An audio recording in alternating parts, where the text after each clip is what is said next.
The old Victorian house at the end of Maple Street had stood for nearly 100 years.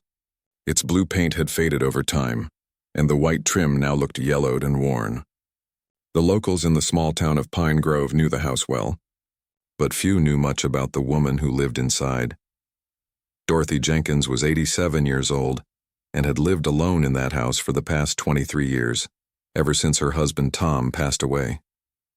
The couple never had children, and as the years went by, Dorothy became more and more of a mystery to her neighbors. Some days, Mrs. Jenkins would sit on her porch swing, watching the world go by with tired eyes that had seen nearly 9 decades of life.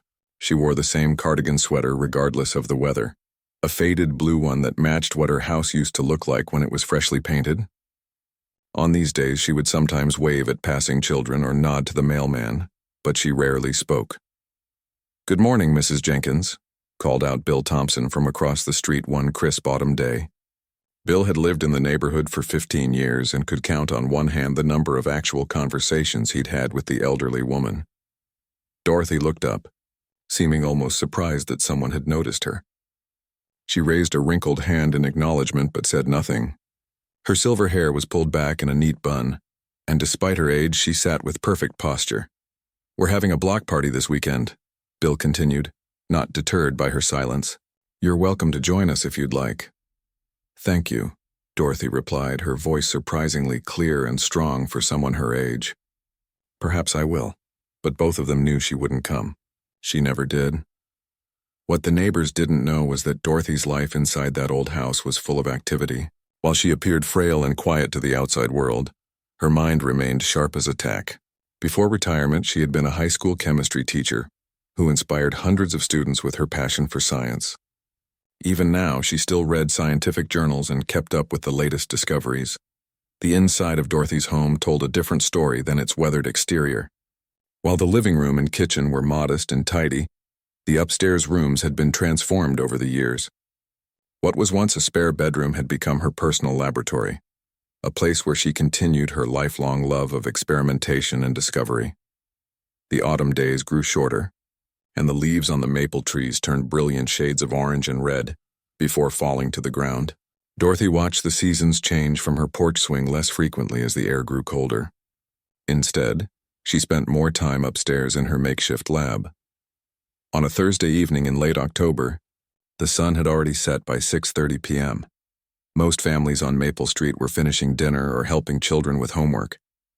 The neighborhood was quiet except for the occasional passing car or barking dog. Inside her house, Dorothy worked carefully at a small desk near the window of her upstairs room. Her hands moved with precision as she measured small amounts of chemicals into glass containers. Years of teaching had made her methodical and patient. A small space heater hummed nearby, keeping the autumn chill at bay. "Just a bit more," she whispered to herself, carefully adding drops from an eyedropper into a beaker. The liquid inside changed color, making her smile with satisfaction. She made a note in a worn leather journal that contained years of observations and experiments. What Dorothy didn't notice was that the old space heater had been placed too, close to a stack of papers on a wooden side table. As she focused intently on her work, the edge of one paper began to brown, then curl, then finally catch flame. The fire spread quickly, jumping from the papers to the curtains before Dorothy even smelled the smoke. When she finally turned around, flames were already climbing up the wall toward the ceiling. "Oh my goodness," she gasped, stumbling backward and knocking over her chair. For a moment she froze, watching in horror as her beloved workspace began to burn. Then her teacher's instincts kicked in. Years of drilling lab safety into students' minds had prepared her for emergencies. She grabbed a blanket to try smothering the flames, but the fire had already grown too large. Thick smoke filled the room, making her cough and her eyes water. Dorothy knew she had to get out. Down the hall, she paused at her bedroom door, thinking of what she needed to save. She grabbed a small wooden box from her nightstand. Inside were Tom's love letters and their wedding photos, the most precious things she owned. Then she hurried down the stairs as quickly as her aging legs would allow. Outside, the evening had been peaceful for Lisa Chen, who lived 2 houses down. She was just returning from an evening walk with her dog when she noticed something odd about the Jenkins house. "Is that smoke?" Lisa squinted, trying to make out the dark plume against the night sky. As she watched, An orange glow became visible through the upstairs window. "Fire! The house is on fire!" Lisa fumbled for her phone with shaking hands and dialed 911. "911, what's your emergency?" came the calm voice of the dispatcher. "There's a fire at 1487 Maple Street. It's Mrs. Jenkins' house. She's an elderly woman who lives alone," Lisa explained, her voice rising with panic. "I don't know if she's inside." "We're dispatching fire trucks now," the dispatcher assured her. "Please stay on the line."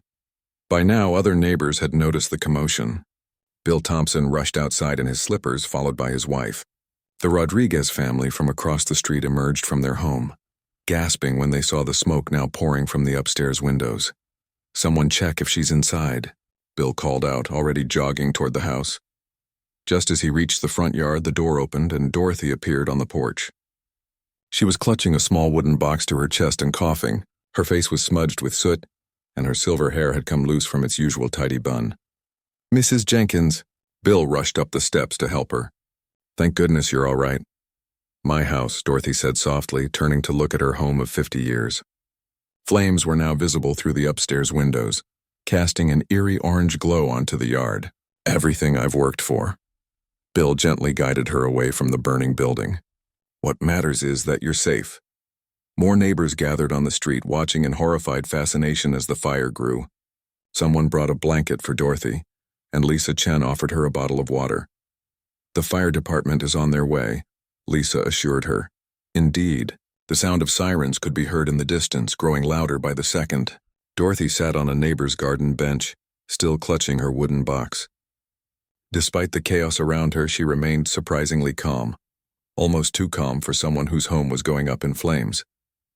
"Mrs. Jenkins, is there anything special the firefighters should know about your house?"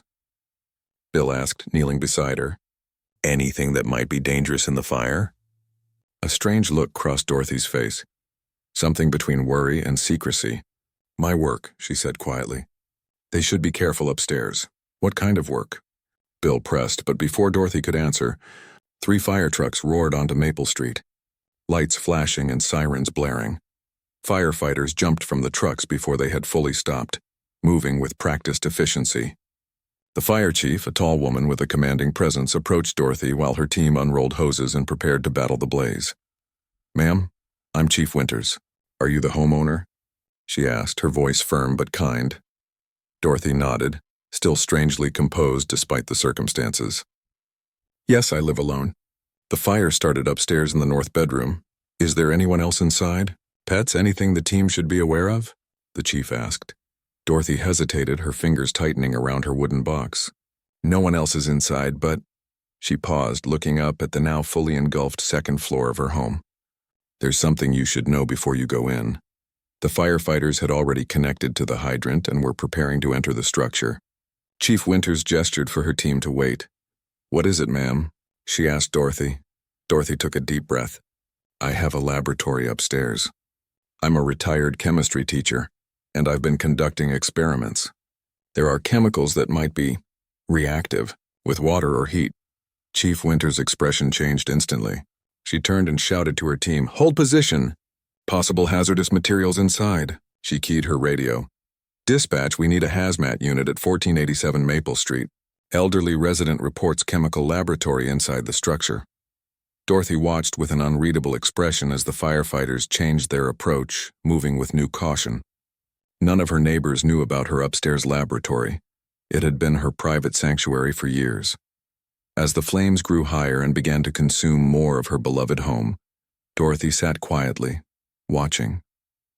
The wooden box on her lap contained the only things that truly mattered to her now, memories of Tom and their life together. Everything else was just experiments. What no one on Maple Street could have predicted was how those experiments would change everything about this night, and why the firefighters would eventually make a decision that would shock the entire community. "Chief," Winter's expression had turned grave upon hearing Dorothy's revelation about the chemistry lab. The veteran firefighter had seen many dangerous situations in her 20-year career, but fires involving unknown chemicals always ranked among the most unpredictable. "Everyone back up. Establish a 100-foot perimeter," she shouted to the growing crowd of neighbors. Her team immediately began using yellow caution tape to push everyone back, including Dorothy, who still sat clutching her wooden box. "Mrs. Jenkins, I need you to tell me exactly what kind of chemicals you have in there," Chief Winters said, kneeling down beside the elderly woman. The chief's face was illuminated by the orange glow of the growing fire, highlighting the concern in her eyes. Dorothy looked up, her composure slipping just slightly. "It's my life's work," she said almost to herself. Then more clearly, "Various solutions for experiments. Some acids, bases, a few rare compounds I've been studying. Nothing industrial strength, but some could react badly with water or extreme heat." Chief Winters finished for her. "That's what I need to know." Dorothy nodded, her eyes reflecting the flames consuming her home. "The north bedroom, that's my lab. The south bedroom has nothing dangerous." Chief Winters stood and keyed her radio again. "Team, we have confirmed hazardous materials. Level B protection required. We'll do a quick sweep of the south side of the second floor only. Defensive positioning otherwise until hazmat arrives." The radio crackled with acknowledgments from her team. 2 firefighters had already suited up with air tanks and masks.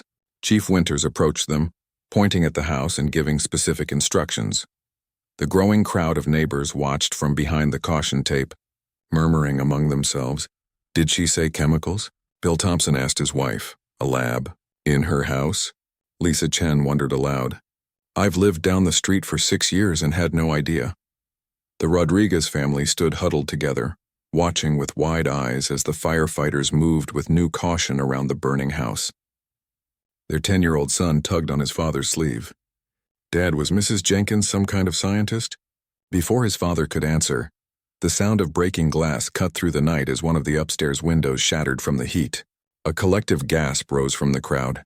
Back at the command area, Chief Winters had set up a folding table with blueprints of the house provided by the county records office. She and her lieutenant studied them by flashlight. "South bedroom entry through this window," the chief pointed. "Quick sweep for anyone else inside, then out. No water on the north side until we know what we're dealing with." Dorothy had been moved to an ambulance where a paramedic checked her vitals. Despite her age and the shock of the situation, her pulse and blood pressure were surprisingly normal. She remained fixated on the house, watching as 2 firefighters climbed a ladder to the south bedroom window. "Mrs. Jenkins, did you inhale much smoke?"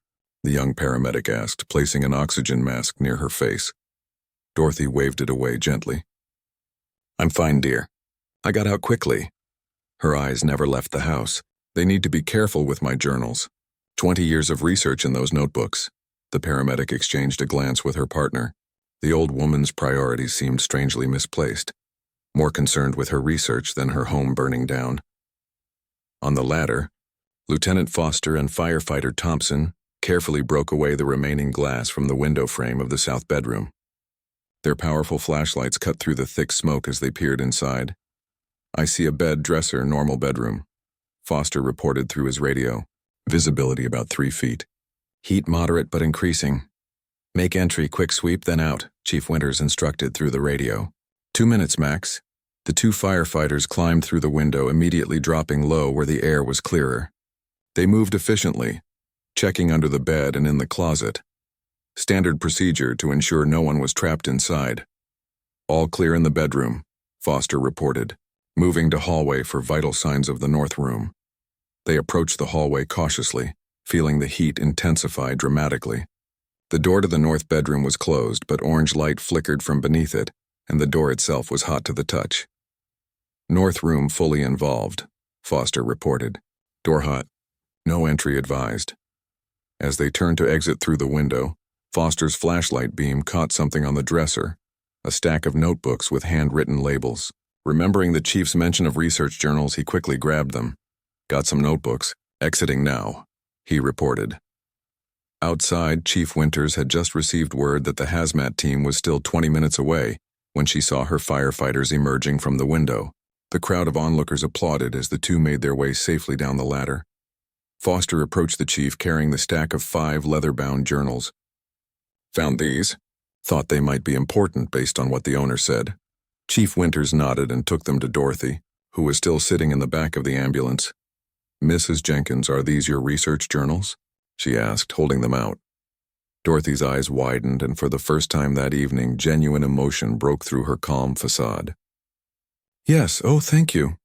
She reached for them with trembling hands, placing them carefully beside her wooden box. These are irreplaceable. Mrs. Jenkins, Chief Winters said firmly. I need to know exactly what might happen if that north room burns completely. Are there any chemicals that might explode? Anything that could release toxic fumes? Dorothy hesitated, looking down at her recovered journals. There could be reactions. Nothing large-scale, but potentially dangerous for anyone too close. Some of my compounds are experimental. Experimental how? Chief Winters pressed. Before Dorothy could answer, a loud cracking sound came from the house. All heads turned to see that part of the roof above the north bedroom had begun to collapse inward.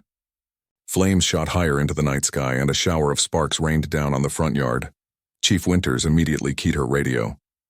All personnel fall back. Establish a 200-foot perimeter now. The urgency in her voice sent the firefighters scrambling to push the boundary back further, herding the neighbors across the street and behind the fire trucks. We need to evacuate the 3 closest houses on either side, Chief Winters ordered her lieutenant, just as a precaution. As the evacuation began, Dorothy watched with an odd mixture of sorrow and fascination. The north side of her house was now fully engulfed, the fire having broken through the roof entirely. The wood-frame Victorian home, with its many air pockets and old dry timber, fed the flames perfectly. I'm sorry about your house, the paramedic said gently to Dorothy.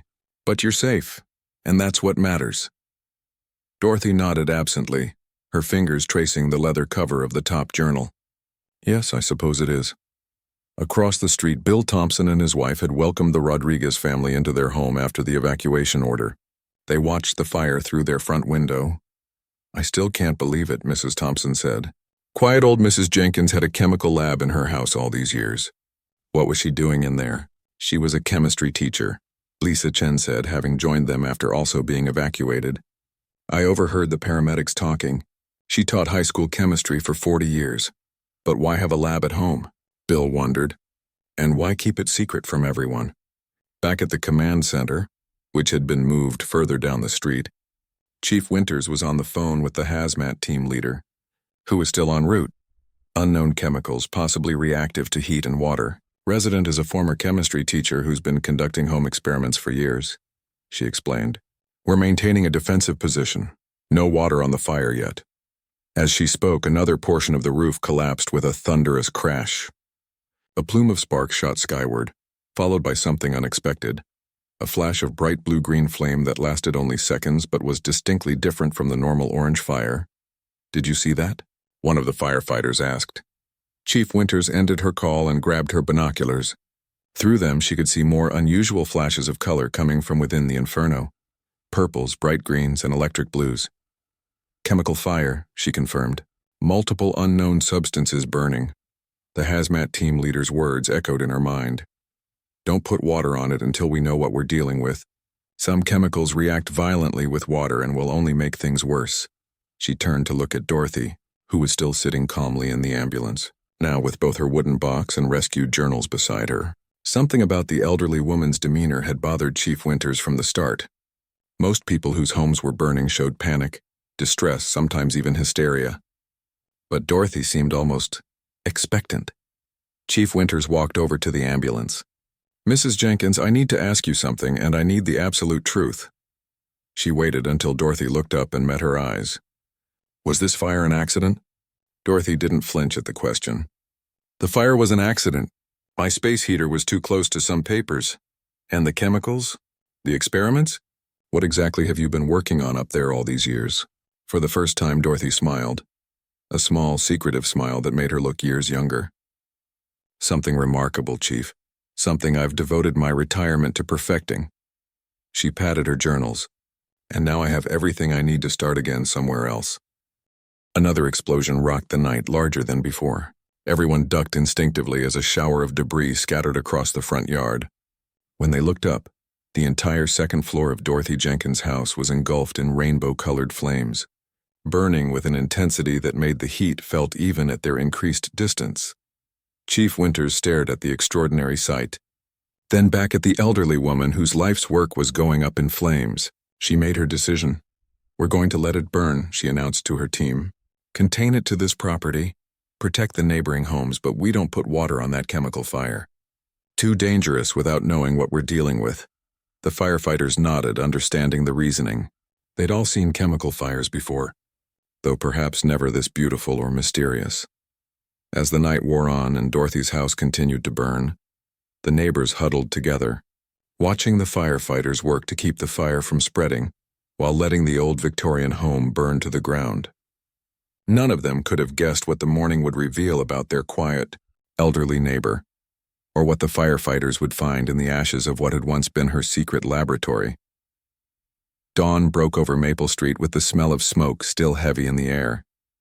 Dorothy's Victorian home had burned through the night, the flames finally dying down to smoldering embers as the first light of day appeared.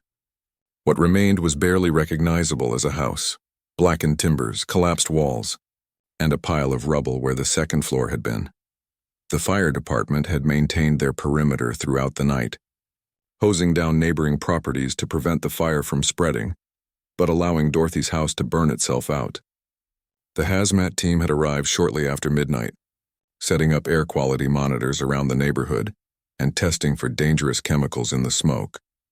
Dorothy had finally been convinced to go to the hospital for observation, though she'd insisted on taking her wooden box and the rescued journals with her. Before leaving in the ambulance, she'd spoken briefly with Chief Winters again. "You're making the right choice," she'd told the chief. "Let it burn completely."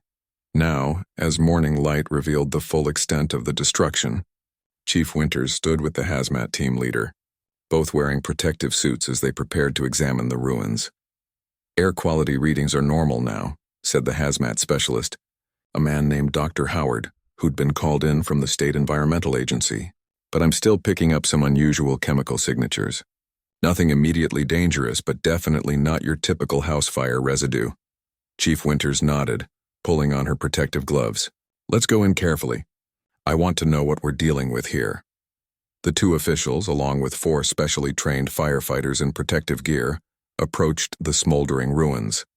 The crowd of onlookers had grown since sunrise. Neighbors who'd been evacuated returning to check on their homes, along with curious residents from nearby streets who'd heard about the strange fire with multicolored flames. "I heard she was some kind of mad scientist," one teenager whispered to another as they watched. "From behind the police tape, I always thought she was just a sweet old lady," said another neighbor. "She gave out the best candy at Halloween." Bill Thompson stood with his wife and the Rodriguez family, watching as the investigation team picked their way through the charred remains of Dorothy's home. "I feel bad for her," Mrs. Thompson said, "losing everything at her age." "I'm not so sure she lost everything," Bill replied thoughtfully. "Did you notice how concerned she was about those journals? Almost like she expected the house to burn someday." Inside the ruins, Chief Winters and Dr. Howard moved cautiously through what had been the first floor. Most of the floorboards had survived, though they were charred and weakened. The team tested each step before putting their full weight down. "Kitchen was here," Chief Winters pointed. "Living room there. We need to find the staircase and/or what's left of it to access where the second floor collapsed." They found it near the back of the house, a blackened hole where the stairs had once been, now filled with debris from the collapsed second floor. The team carefully established a safe path through the rubble. "This would have been the south bedroom," Chief Winters said, checking her copy of the house blueprints, which was protected in a plastic sleeve. "The one we entered last night. And that," she pointed to a particularly dense pile of debris, "would be the north bedroom, the lab." Dr. Howard held up a handheld device that was making soft clicking sounds. "I'm getting stronger readings from that area. Let's approach carefully." The team moved slowly toward the remains of the north bedroom. As they got closer, they began to notice unusual details among the standard fire debris. "Glass fragments," one of the firefighters pointed out. "Lots of it. Melted and twisted." "Lab equipment," Dr. Howard confirmed, crouching down to examine a partly melted glass vessel. This was a beaker. High-quality borosilicate glass. Not your typical home kitchen stuff. Chief Winters pointed to some twisted metal remains. "Bunsen burners? Hot plates?" "Yes," Dr. Howard nodded.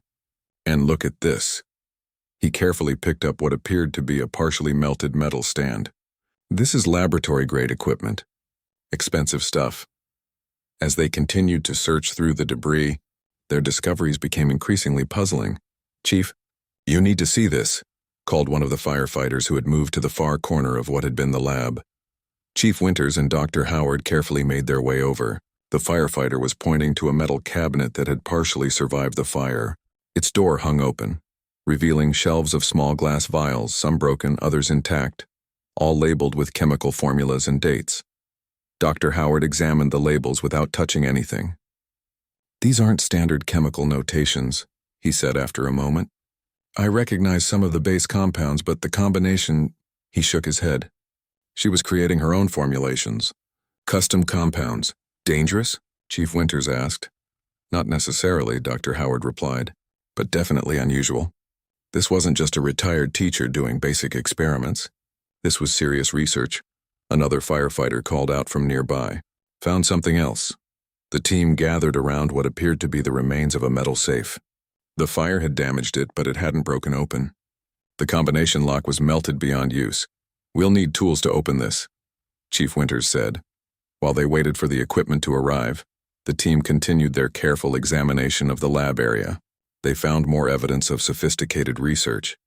The charred remains of notebooks different from the ones they'd rescued, melted computer components, and specialized equipment that Dr. Howard identified as belonging in a professional laboratory.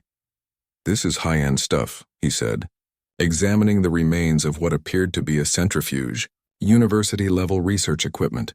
"How did she get all this on a teacher's pension?" One of the firefighters had been systematically photographing everything they found. He paused at what appeared to be a metal filing cabinet that had fallen onto its side. Unlike the safe, this cabinet had broken open in the fire, and charred papers were spilling out. "Chief," he called out, "you might want to look at these." The papers were badly damaged, but some text was still legible. Chief Winters carefully examined them while Dr. Howard continued his assessment of the chemical residues. "These look like a correspondence," she said after a moment. "Letters between Mrs. Jenkins and—" "These are university letterheads, Princeton, MIT, Stanford." She looked up, surprised. She was in contact with chemistry departments at major research universities. Just then, the tools arrived to open the damaged safe.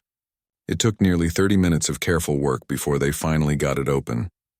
Inside, they found more journals, these untouched by the fire and sealed in waterproof containers. There was also a folder of documents, similarly protected. Chief Winters carefully opened the folder and found herself looking at official-looking papers, patents, certificates, and what appeared to be grant approvals. "Dr. Howard," she called, "I think you need to see this." The hazmat specialist joined her, and together they examined the documents. "These are patents," Dr. Howard said, his voice reflecting his surprise. "In her name. Dorothy Jenkins holds multiple chemistry patents." He flipped through the papers. "And these are grant approvals from the National Science Foundation? Private research foundations?" He looked up at Chief Winters. "Who exactly is this woman?" Outside the ruins, the crowd of onlookers had continued to grow.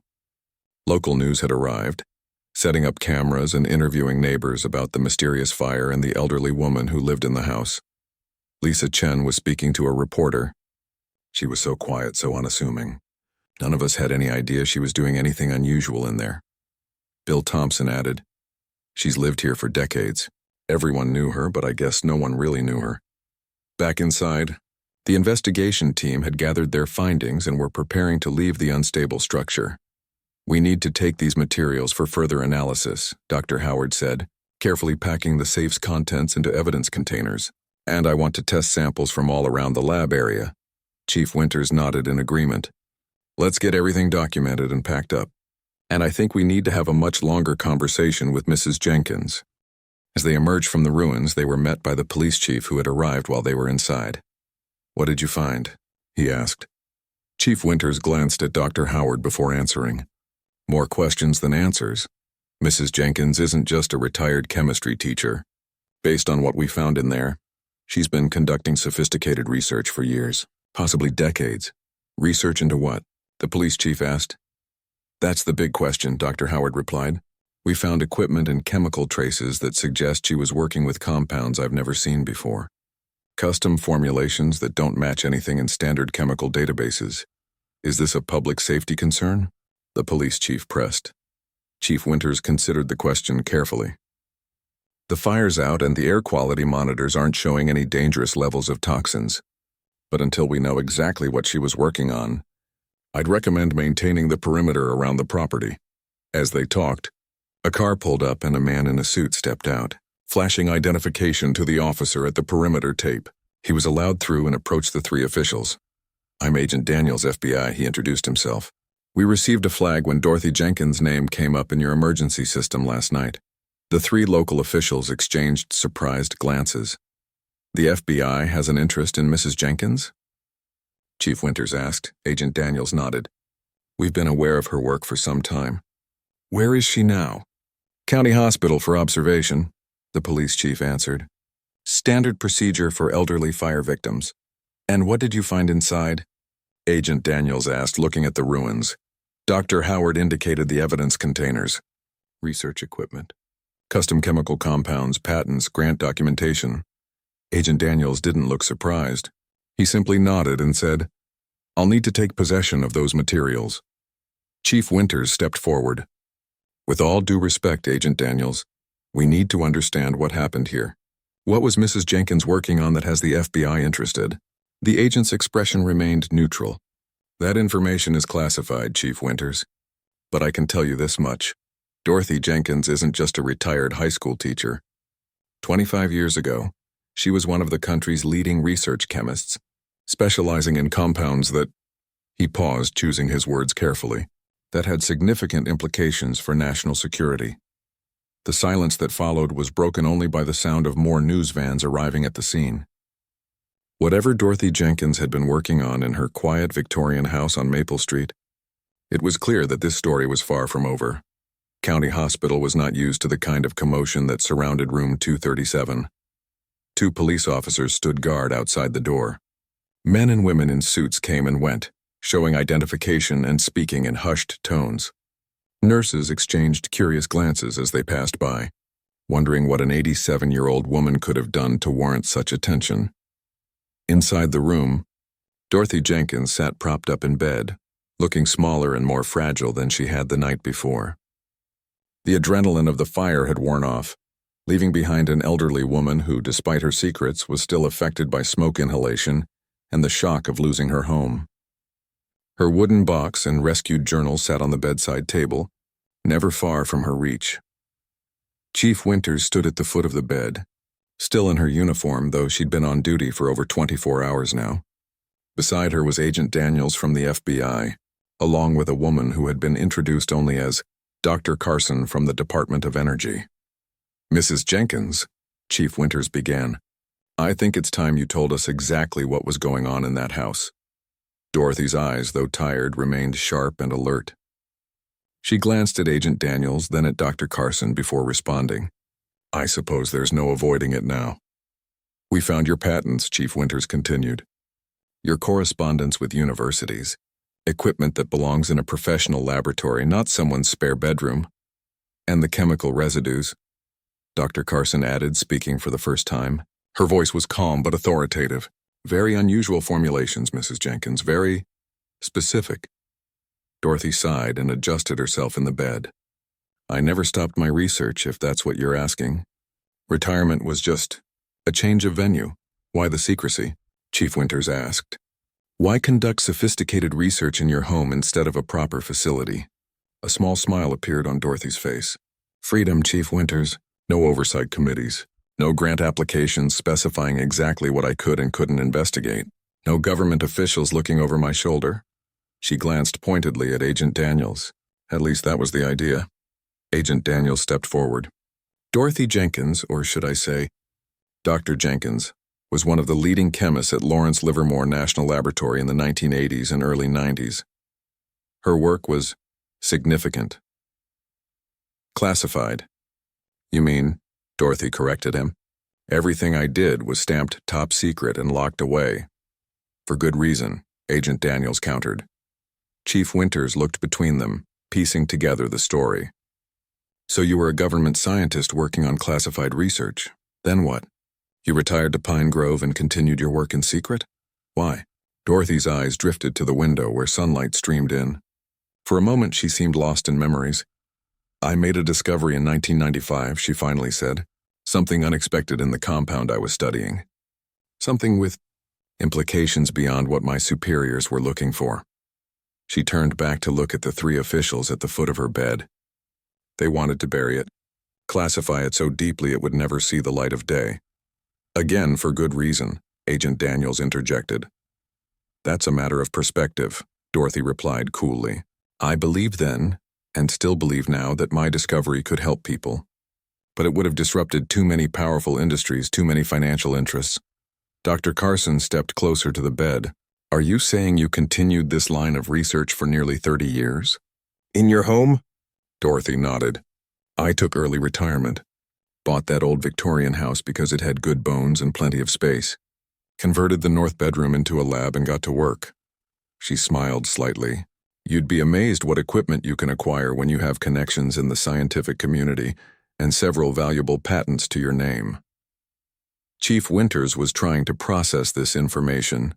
So last night when the fire started, an accident, Dorothy insisted. Genuinely an accident. I've always been careful with my experiments. But that space heater, she shook her head. A simple, stupid mistake. And you instructed us to let the house burn, Chief Winters reminded her. You seemed almost relieved when I told you we wouldn't fight the fire. Dorothy's expression became unreadable. I had my journals. My most important notes were in the safe. Everything else, she paused. Everything else could be rebuilt. And perhaps it was time for a clean slate anyway. Outside the hospital, the story of Dorothy Jenkins was spreading rapidly.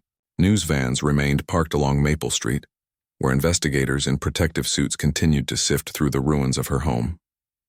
Neighbors gathered in small groups, sharing what little they knew and speculating about the rest. Bill Thompson had brought coffee to some of the firefighters who remained at the scene, maintaining the perimeter.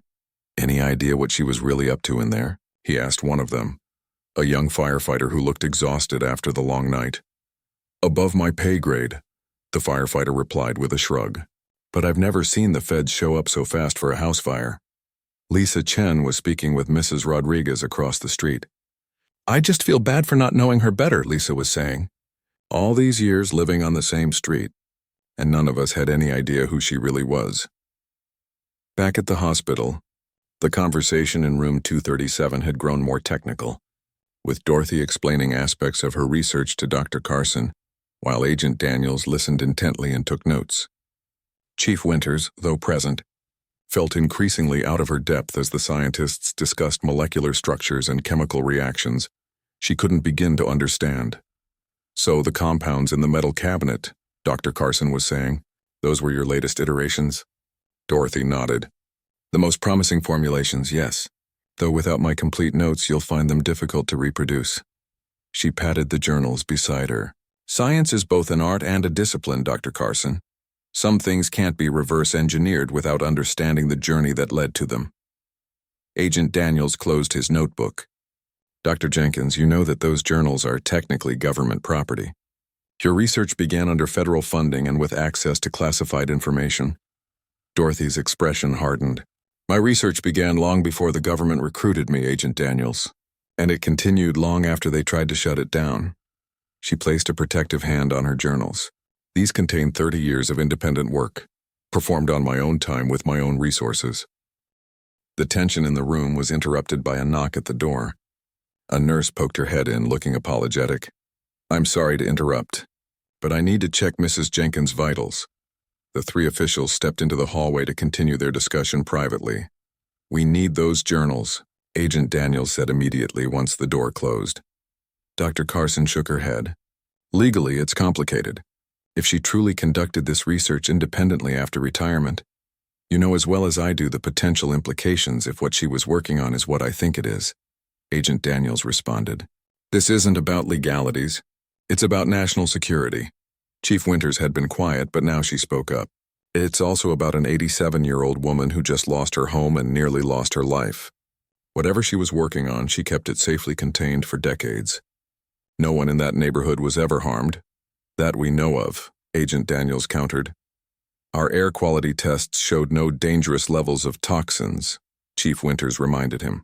And the decision to let the house burn, that was the right call, wasn't it?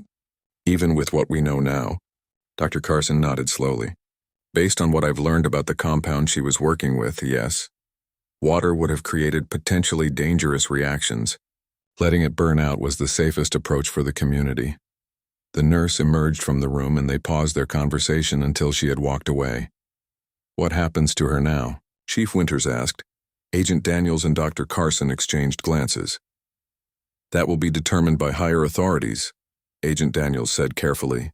"But she'll be taken care of." "Meaning what, exactly?" Chief Winters pressed before either could answer.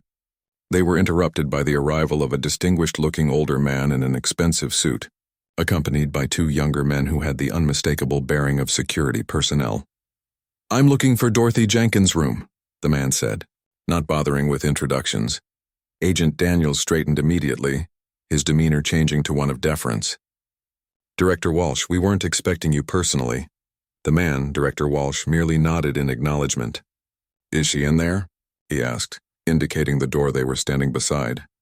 "Yes, sir," Agent Daniels confirmed, "but we haven't fully debriefed her yet, and there are questions about jurisdiction regarding her research materials." Director Walsh smiled thinly. "I'm sure there are, but those questions have been rendered moot." He reached into his jacket pocket and produced an official-looking document. "By executive order, Dr. Dorothy Jenkins is being granted full immunity and protection. Her research materials are her own property, and she will be offered resources to continue her work, if she chooses to do so." The three officials stared at him in surprise. "Executive order?" Agent Daniels repeated. "Sir, with all due respect, the security implications have been fully considered," Director Walsh cut him off. "Times change, Agent Daniels. Priorities shift." He glanced at the door. "Now, if you'll excuse me, I have a job offer to make to an old colleague." As Director Walsh entered room 237, closing the door firmly behind him, Chief Winters turned to the others with confusion written across her face. "Would someone please tell me what's going on? What exactly was Dorothy Jenkins working on in that house?" Dr. Carson looked at the closed door, then back at Chief Winters. "Something that was considered too dangerous 25 years ago," she said quietly, "but that the world might be ready for now."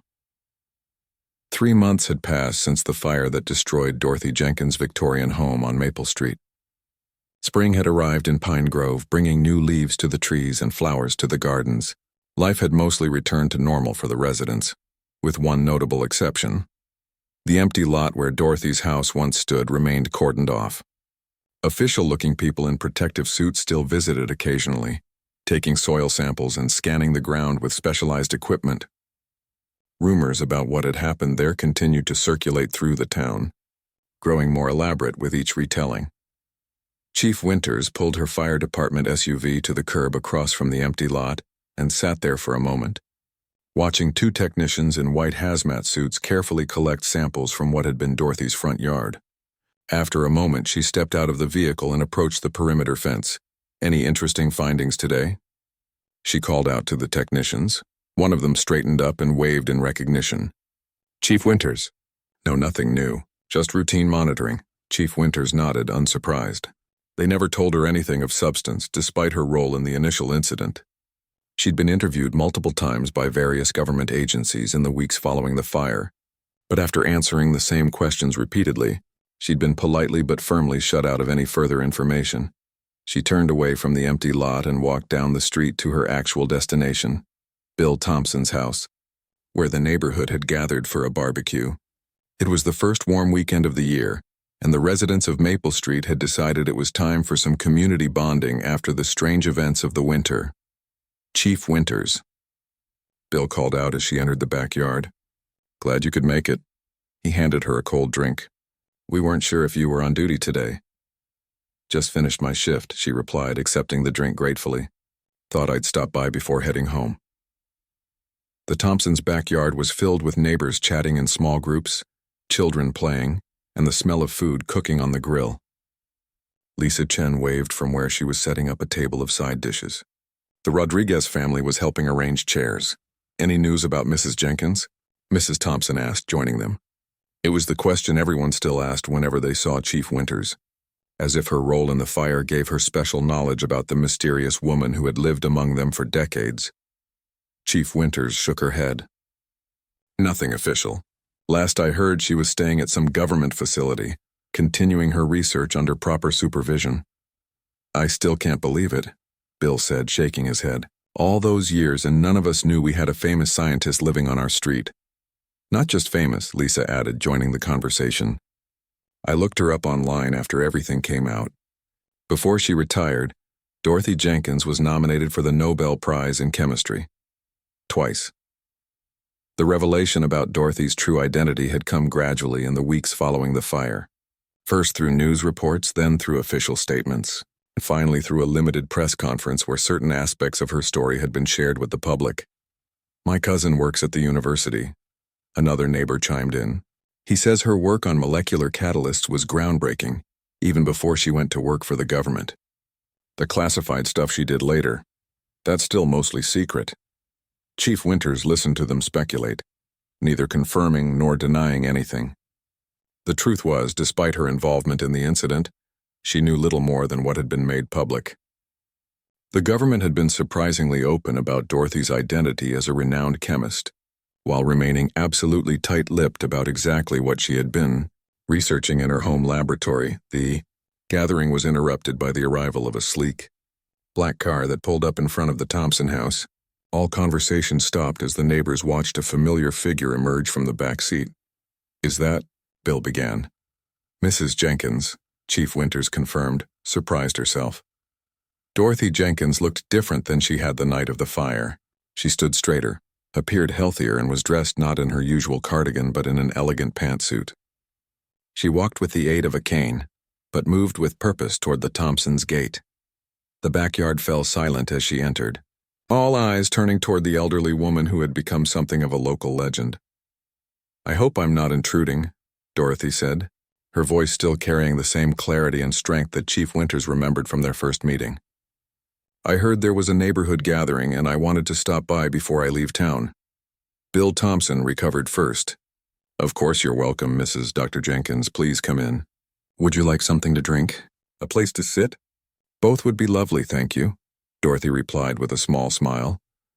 As Bill hurried to arrange a comfortable chair for her, the other neighbors exchanged glances, uncertain how to react to this unexpected appearance. Chief Winters stepped forward. "It's good to see you, Dr. Jenkins," she said. "You're looking well." Dorothy nodded in acknowledgement. "Recovery at my age takes time, but I'm doing much better, thank you." She looked around at the gathered neighbors. "I owe all of you an apology, and perhaps an explanation." Once she was settled with a drink, the neighbors gathered around, their curiosity overcoming any initial awkwardness. Children were shooed away to play at the far end of the yard, as the adults formed a loose circle around Dorothy. "I lived among you for 23 years, Dorothy began, "and in all that time I never allowed myself to truly be part of this community. I kept to myself, focused on my work, and didn't share who I really was." She looked around at the attentive faces. "That was my loss. Why all the secrecy?" Lisa Chen asked the question everyone was thinking. Dorothy sighed. "When I left government service in 1995, it wasn't entirely voluntary. I had discovered something in my research, something that could have changed the world in significant ways. But powerful interests didn't want that change." She paused, choosing her words carefully. "Let's just say that when scientific discovery threatens billions in corporate profits, forces align to ensure that discovery never sees the light of day. So you continued your research in secret," Chief Winters said. "In your home," Dorothy nodded. "I couldn't stop. Not when I knew what was possible." Her eyes took on a distant look. "Imagine a catalyst that could break down environmental pollutants at a fraction of the current cost. A compound that could clean contaminated water supplies with minimal infrastructure. A process that could render certain industrial wastes harmless." She looked at the faces around her. "That's what I was working on." A murmur ran through the group as the implications sank in. "And now?" Mrs. Thompson asked. "After the fire?" A small, satisfied smile appeared on Dorothy's face. "Now things have changed. New administration. New priorities. Climate concerns that can't be ignored anymore." She gestured toward the black car waiting at the curb. "I've been offered proper laboratory facilities, funding, and a team of young scientists to help advance my work. After 30 years of working alone, I'll finally have the chance to see my research make a difference." "So the government is supporting your work now?" Bill asked. "Ironic, isn't it?" Dorothy replied. What was too disruptive 25 years ago is now being fast-tracked as essential innovation. She shook her head slightly. Politics and science have always had a complicated relationship. Chief Winters had been listening quietly, piecing together the story. That's why you were so calm about letting the house burn, she said suddenly. You knew it would bring attention to your work, attention that might finally get it recognized. Dorothy met her gaze steadily. The fire was genuinely an accident, Chief Winters. But I won't deny that once it started, I saw an opportunity. She touched the wooden box that still sat beside her even now. I had my most important research secured. Everything else was replaceable. And yes, I knew that once government investigators found my lab, questions would be asked, old files would be reopened. She looked around at her neighbors. I am sorry about the disruption to all of your lives. The evacuation, the investigation, the media attention. Are you kidding? One of the younger neighbors spoke up. You're the most interesting thing that's ever happened in Pine Grove. They're talking about making a documentary about you. Laughter broke the tension, and gradually the gathering returned to its original purpose. Dorothy remained, accepting a plate of food and engaging in conversations with neighbors who had lived beside her for years, but were only now getting to know her. As the afternoon wore on, Chief Winters found herself sitting beside Dorothy in a quiet corner of the yard. When do you leave? She asked. Tomorrow, Dorothy replied. The facility is in Maryland. Not too far, but far enough that I wanted to say proper goodbyes this time. Chief Winters nodded. Will your work be public now? Some of it, Dorothy said. The environmental applications, certainly. Other aspects, she shrugged slightly. Science is neither good nor bad in itself, Chief Winters. It's what we choose to do with it that matters. They sat in companionable silence for a moment, watching the neighborhood children playing tag across the lawn. Was it worth it? Chief Winters finally asked. All those years working alone, keeping secrets, isolating yourself? Dorothy considered the question, her eyes following the laughing children. I believed the work was essential, that it could help people, protect the environment. She sighed. But looking at this, community, connection, belonging, I may have sacrificed too much for too long. She turned to look directly at Chief Winters. You made the right decision that night, you know. Letting the house burn. Sometimes destruction is necessary for rebirth. She gestured toward the gathering around them. I lost my home but found a community I never allowed myself to be part of. And my work will finally have the impact I always hoped for. As the sun began to set, Dorothy rose to leave. The neighbors gathered to say goodbye, many exchanging contact information with the woman they had barely spoken to for decades but now felt connected to. Bill Thompson raised his glass. To Dr. Jenkins and our neighbor, a brilliant scientist and proof that you never really know who's living next door. Laughter and applause followed Dorothy as she made her way to the waiting car. Chief Winters walked with her. Will you rebuild? She asked, nodding toward the empty lot where Dorothy's Victorian home had once stood. Dorothy shook her head. No, that chapter is closed.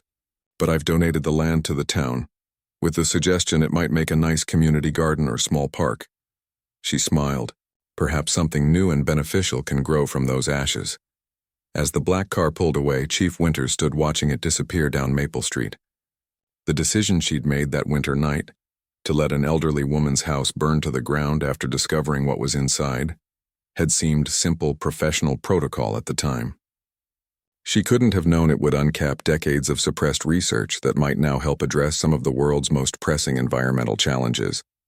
Sometimes, she reflected, the right decision could come from the most unexpected circumstances, and sometimes a fire that destroyed one thing could illuminate something far more important.